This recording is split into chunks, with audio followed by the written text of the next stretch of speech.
नमस्कार। आज हम भारतीय न्याय प्रणाली के एक ऐसे अधिकार के बारे में बात करने वाले हैं जो ये पक्का करता है कि न्याय सिर्फ हो ही नहीं बल्कि निष्पक्ष होता हुआ दिखे भी। ये एक ऐसा अधिकार है जो अभियुक्त को एक बहुत बड़ी ताकत देता है। चलिए एक सीधे से सवाल से शुरू करते हैं। जरा सोचिए, क्या ये सही है कि जिस मजिस्ट्रेट ने खुद किसी मामले को शुरू करने का फैसला किया वही उस मामले की सुनवाई भी करे? कहीं ना कहीं इसमें पक्षपात की गुंजाइश दिखती है ना? बस इसी समस्या का हल हमारा कानून देता है।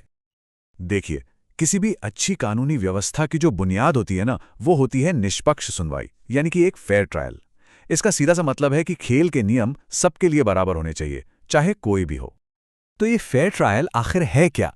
इसे ऐसे समझिए कि ये एक ऐसी कानूनी प्रक्रिया है जहां इंसाफ का तराजू बिल्कुल सीधा हो, किसी भी तरफ जरा सा भी झुका हुआ ना हो।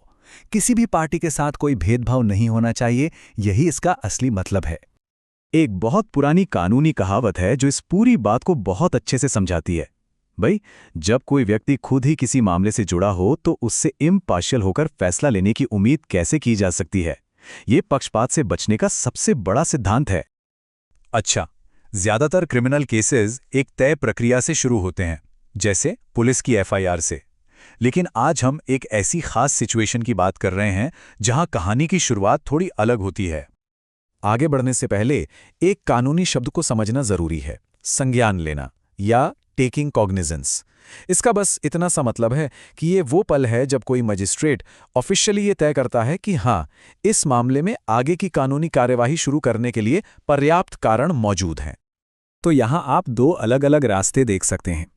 एक तरफ है आम तरीका, जब केस पुलिस रिपोर्ट या किसी की प्राइवेट कंप्लेंट पर शुरू होता है, और दूसरी तरफ वो खास सिचुएशन है जहां धारा 211 लागू होती है, यानी जब मजिस्ट्रेट को खुद अपनी जानकारी से या पुलिस के अलावा किसी और सोर्स से मिली जानकारी के आधार पर केस शुरू करना पड़ता है। तो सवाल उठता है कि भाई, जब जज ही एक तरह से केस शुरू कर रहा हो तो निष्पक्षता कैसे पक्की होगी? यहीं पर एंट्री होती है भारतीय नागरिक सुरक्षा संहिता 2023 की धारा 211 की। ये अभियुक्त के लिए एक बहुत जरूरी सुरक्षा कवच की तरह काम करती है। ये धारा क्या कहती है? बिल्कुल सीधी और साफ बात। ये कहती है कि अगर अभियुक्त को ऐसा लगता है कि जिस मजिस्ट्रेट ने केस शुरू किया है वो शायद निष्पक्ष न रह पाए, तो उसे यह हक है कि वो अपने केस की सुनवाई किसी दूसरे मजिस्ट्रेट से करवाने की मांग करे। लेकिन हाँ, यह अधिकार अपने आप नहीं मिल जाता। इसकी कुछ शर्तें हैं। पहली, केस मजिस्ट्रेट ने खुद शुरू किया हो। दूसरी और सबसे जरूरी, अभियुक्त को यह बताना ही होगा कि उसके पास ऐसा अधिकार है। और तीसरी, ये सब कुछ सबूतों को रिकॉर्ड करने से पहले होना चाहिए। मतलब गवाही का खेल शुरू होने से पहले ही ये कदम उठाना जरूरी है। एक बार सबूत पेश हो गए तो फिर ये मौका हाथ से निकल जाता है। ठीक है, तो थ्योरी तो समझ आ गई, पर प्रैक्टिकली ये होता कैसे है? मतलब असल में ये प्रोसेस काम कैसे करता है?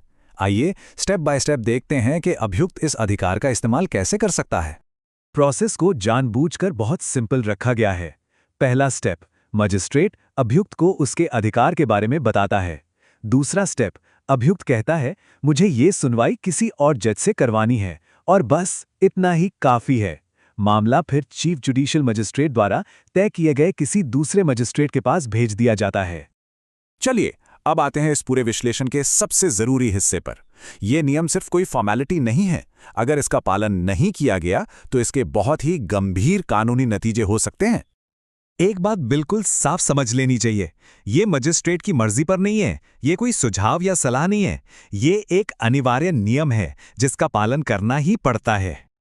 तो सबसे पहली और सबसे जरूरी बात यह है कि अभियुक्त को उसके अधिकार के बारे में बताना मजिस्ट्रेट का फर्ज है, उनकी ड्यूटी है। ये कोई ऑप्शन नहीं है। वो ये नहीं कह सकते कि अरे मैं तो बताना भूल गया। ये कानून की एक बहुत सख्त शर्त है। तो क्या होगा अगर इस जरूरी ड्यूटी को पूरा नहीं किया गया? कानून में इसके लिए एक शब्द है, कार्यवाही, विशिएट हो जाएगी। ये एक कानूनी शब्द है, लेकिन इसका मतलब बहुत गहरा और असरदार है। तो विशिएट होने का सीधा सा मतलब यह है कि अगर अभियुक्त को उसके अधिकार के बारे में नहीं बताया गया तो पूरा का पूरा ट्रायल, पूरी की पूरी कार्यवाही ही अवैध हो जाती है, लीगली इनवैलिड। सोचिए जरा, सारी मेहनत, सारा वक्त, सब कुछ जीरो हो जाता है। यह दिखाता है कि हमारा कानून फेयर ट्रायल को लेकर कितना ज्यादा सीरियस है। तो धारा 211 एक बेहतरीन मिसाल है कि कैसे कानून निष्पक्ष सुनवाई को बचाता है। पर ये हमें एक बड़े सवाल पर भी लाके खड़ा करता है कि हमारी न्याय प्रणाली में ऐसे और कौन-कौन से सुरक्षा उपाय मौजूद हैं जो ये पक्का करते हैं कि न्याय सिर्फ हो ही नहीं बल्कि होता हुआ दिखे भी। इस पर सोचिएगा जरूर।